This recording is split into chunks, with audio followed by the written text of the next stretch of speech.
Assalamu alaikum dear viewers. Welcome to our another video on construction of Hoover Dam. Before that it was a valley. Engineers want to build a dam here. The normal idea would be to design an upright concrete wall in the middle of the canyon.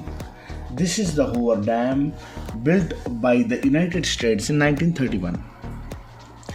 Before that, it was a valley. Engineers want to build a dam here.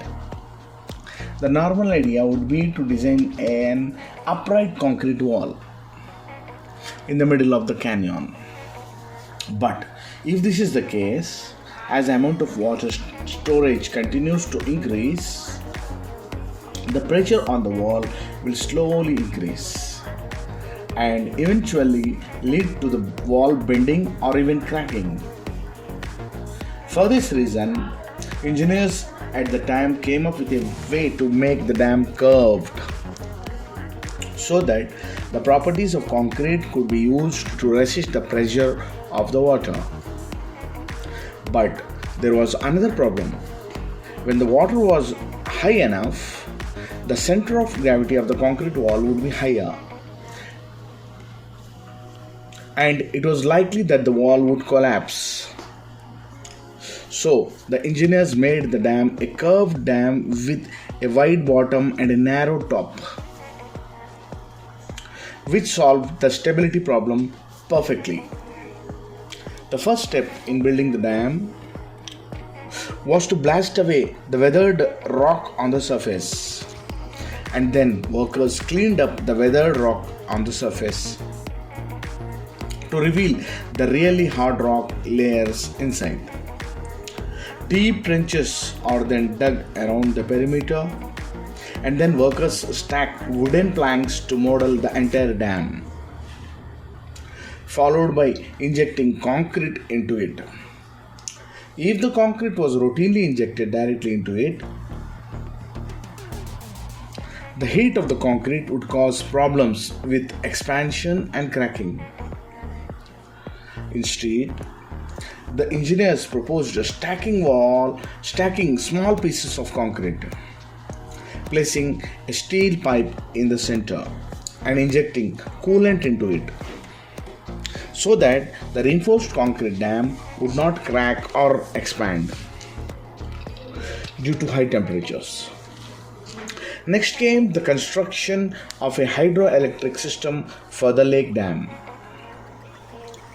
Behind the dam is a powerhouse the size of 2 soccer fields, containing a total of 17 turbine generators with angled transmission towers attached to them.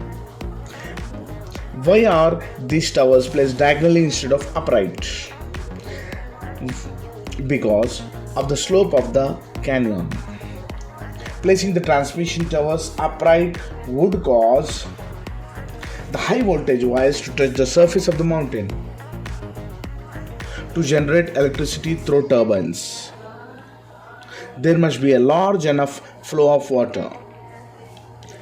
So engineers used explosives to blast through the rock above the flow of water at the dam. And workers used cranes and conveyor belts to clear out the debris inside and dig a tunnel like this. After removing all the debris, a concrete pipe is placed inside. But because of the water flow, the concrete pipe may be damaged by the water over time. So the engineers used steel plates to make the lining of the pipe